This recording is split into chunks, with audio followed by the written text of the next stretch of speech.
शेतामंदी माझी खोप, तिला बोराटीची झाप, तिथं राबस्त कसतो तो माझा शेतकरी बाप. अरे बापा बापा बापा बापा बापा, अहो साहेब तुम्ही आज कस काय अभ्यास करत बसले? हा पहा ना मग लेकरू कशी कविता म्हणायले. ते तर दिसायले व मला, पण लेकरू आजच कस काय अभ्यास करत बसले? पोरं तर बाहेर खेळायला येतं. याईनं नक्की कोणाची तरी माय घातली पाहिजे. 100%. होय साहेब काय मिळलंय? मुख्य बसा लेकरू करायला अभ्यास तर करूया ना. करा बापा, आमच्यासारखा गु नका खाऊ. पप्पा मी ना डॉक्टर होणार. पण तू तर म्हणे मला मेकॅनिकल व्हायचे. नाही आता डॉक्टर फिक्स.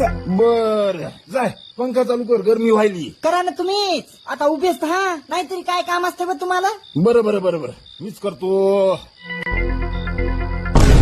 याच्या मायचा दान हल्ला याच्या, तरी म्हणलं अभ्यास करत कस काय बसलेली अकरू. ही अशी माय घातली त्यानं पंख